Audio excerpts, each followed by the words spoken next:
Hi hello నమస్తే welcome back to my channel friends. ఈరోజైతే pregnant లేడీస్కి హెల్తీ ఫుడ్ అండి, అలాగే చిన్నపిల్లలకు కూడా చాలా బలాన్ని ఇచ్చే ఫుడ్. ఇది ఏ విధంగా రెడీ చేసుకోవాలన్నది నేను వీడియోలో చూపిస్తాను. స్కిప్ చేయకుండా చివరి వరకు చూసేయండి. ఇంకా ప్రెగ్నెంట్ లేడీస్ కాజు తినాలి, బాదం తినాలంటూ ఉంటారు కదా. మనం అవి మామూలుగా తినాలంటే తినలేము. అందుకని కాజు తెచ్చినప్పుడు ఈ విధంగా మనం కాజు చిక్కి బెల్లంతో చేసుకున్నట్లయితే చాలా టేస్టీగా, అలాగే మనకి తినడానికి కూడా చాలా మంచిగా అనిపిస్తూ ఉంటుందన్నమాట. ఇంకా మా ఇంట్లో కాజు తీసుకొచ్చిండని బావ అయితే ఫస్ట్ ఇక కొంచెం గీ వేసినాను. మీకు గీ ఇష్టమైతే వేసుకోండి, లేకపోతే కొద్దిగా ఆయిల్ వేసి ఫ్రై చేసుకోండి, లేదా నార్మల్గానే ఫ్రై చేసుకోవచ్చు. గీ వేస్తే బాగుంటుంది. సో పాప కూడా తింటుంది, హెల్దీగా ఉంటుంది కదా అని చెప్పి అయితే కొంచెం గీ వేసి అందులో నేను కాజు వేసేసినమాట. కాజు వేసి గోల్డెన్ కలర్ వచ్చే వరకు నేను మీడియం సిమ్లో పెట్టుకుంటూ అలా ఫ్రై చేస్తున్నాను. దీంట్లోకి అయితే బెల్లం అయితేనే బెస్ట్ కాంబినేషన్ అండి. చక్కెర అవి వేయకండి, మనకి బెల్లమే హెల్దీ కదా. ప్రతి ప్రెగ్నెంట్ లేడీ చక్కెరని అవాయిడ్ చేయాలి, బెల్లానికి ఎక్కువ ప్రిఫరెన్స్ ఇవ్వాలన్నమాట. ఈ విధంగా బెల్లం తీసుకుని ఈ విధంగా చిన్నగా తురిమేసుకోండి, లేదా చిన్న చిన్న ముక్కలుగా చేసుకుంటే మనకి టైం పడుతుంది. సో అందుకనే కొంచెం ఈ విధంగా తురిమేసుకుంటే మనకి త్వరగా పాకం అనేది వచ్చేస్తుంది. ఈ విధంగా మనకి ఎంత స్వీట్నెస్కి తగ్గ బెల్లం కావాలో అంత తీసుకోండి. మీరు ఎక్కువ స్వీట్ ఇష్టపడితే ఎక్కువ తీసుకోండి, తక్కువ కావాలంటే తక్కువ తీసుకోండి. ఇందులోకి కొంచెం ఇలాచీ పౌడర్, ఇలాచీని కొంచెం చక్కెర వేసి పౌడర్ చేసుకోండి. తక్కువ ఉన్నాయి అనుకుంటే, ఎక్కువ ఉంటే నార్మల్గానే పౌడర్ అయిపోతాయి అన్నమాట. సో ఈ విధంగా తీసుకున్న ఇవి రెండిట్లో మనము బెల్లం పాకం పెట్టుకోవాలి కదా ఇప్పుడు. అందుకని చెప్పి ఒక బౌల్లోకి అంటే ఒక గిన్నెలోకి మనం బెల్లం వేసేసుకుని దాంట్లోకి కొంచెమే వాటర్ వేసుకోవాలి. ఎక్కువ వాటర్ వేసినట్టయితే ఏమవుతుందంటే మనకి పాకం రావడానికి చాలా టైం పట్టేస్తుంది. అందుకనే తక్కువ వాటర్ పోసుకొని మనం గ్యాస్ మీద పెట్టి పాకాన్ని రెడీ చేసుకోవాలి. ఈలోపు ఒక పక్క మనకి కాజు కూడా ఫ్రై అవుతూ ఉంటుంది. అందుకని చెప్పి ఫస్ట్ కాజు ఫ్రై చేసుకుని పెట్టేసుకోండి. మీరు ఫస్టే పాకం రెడీ చేసి పెట్టేసుకున్నట్టయితే అది గట్టిగా అయిపోతుంది. సో కాజు ఫ్రై చేసుకున్నాక మనం పాకం రెడీ చేసుకోవాలి. కొంచెంగా వాటర్ పోసి అయితే మనం పాకం రెడీ చేసుకుంటే మనకి కొంచెం తీగ పాకంలాగా రావాలి, బాగా ముదర పాకం వద్దు.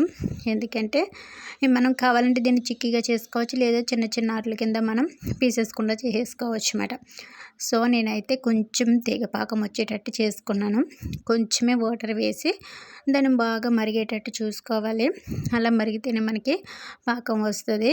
మీకు ఇందులో ఏమైనా నలకలు ఉంటే వడకట్టుకోవచ్చు. నా బెల్లంలో అయితే ఏమి నలకలు లేవని నేను వడకట్టలేదు. పాకం అయినాక మీకు ఏమైనా డస్ట్ అటువంటివి ఉన్నాయి అనిపిస్తే మీరు తప్పనిసరిగా దీన్ని మళ్ళీ మీరు వడకట్టుకోవచ్చు కాజులో వేసే ముందు. ఈ విధంగా పాకం రెడీ అయినాక మనకి పక్కన పెట్టుకున్న కాజు కూడా మంచిగా చల్లారిపోయింది, ఫ్రై అయ్యి. ఇలా తిన్నా కూడా చాలా టేస్టీగా ఉంటుంది. కాకపోతే దీనికన్నా బెల్లం కాంబినేషన్ అయితే చాలా అంటే చాలా బాగుంటుంది. ఈ విధంగా మనకి పాకం రెడీ అయిపోయినాక మనం ఇందులోకి ఇలాచీ పౌడర్ వేసుకొని కలిపేసుకోవాలి. ఇలాచీ వేసుకుంటే చాలా బాగుంటుంది. ఆ స్మెల్ అవన్నీ తినడానికి కూడా చాలా నచ్చుతుంది అన్నమాట. అందుకని నేను ఎక్కువ ఇలాచీ యూజ్ చేస్తాను.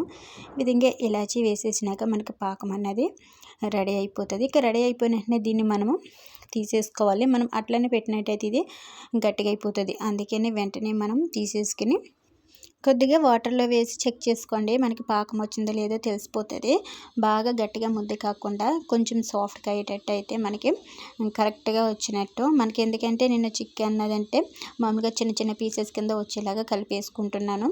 అందుకని నాకైతే ఇది సరిపోతుంది అనిపించింది. సో ఈ విధంగా ఉండగానే నేను తీసేసుకుని ఈ పాకంలోకి అయితే నేను ఇంకా కాజు ఉంది కదా, సో అది వేసేసి అయితే కలిపేసుకుంటున్నాను.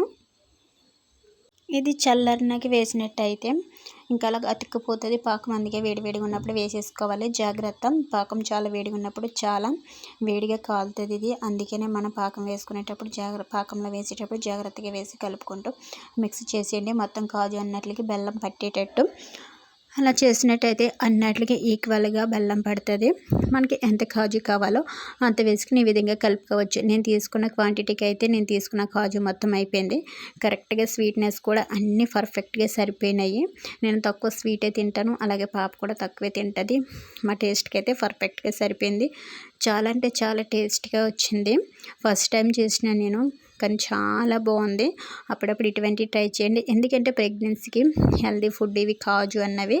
సో బెల్లం కూడా హెల్దీ కాబట్టి ఇందులో సైడ్ ఎఫెక్ట్స్ ఏం పెద్దగా ఉండవు. సో దానివల్ల మనం కొంచెం హెల్దీగా ఉంటాము, బలంగా ఉంటాం కాబట్టి మనకి ఖాళీ ఉన్నప్పుడు అలాగా ఒక్కొక్కటి తీసుకుని తినడానికి కూడా ఉంటుంది. ఎవరైనా ఫస్ట్ టైం నా ఛానల్ చూస్తున్నట్టయితే సబ్స్క్రైబ్ చేసుకోండి, అలాగే లైక్ చేయడం కూడా మర్చిపోకండి. ఇంకా నెక్స్ట్ వీడియోలో అయితే నా ప్రెగ్నెన్సీ జర్నీ అన్నది, అసలు కన్సీవ్ అవే ముందు ఏం సిమ్టమ్స్ అన్నవి కనిపించినవి ఏంటన్నది అప్లోడ్ చేస్తాను. తప్పనిసరిగా నా ఛానల్ సబ్స్క్రైబ్ చేసుకుని లైక్ చేయడం మర్చిపోకండి, అలాగే ఫాలో అవ్వడం మర్చిపోకండి. Please subscribe my channel. Thanks for watching friends.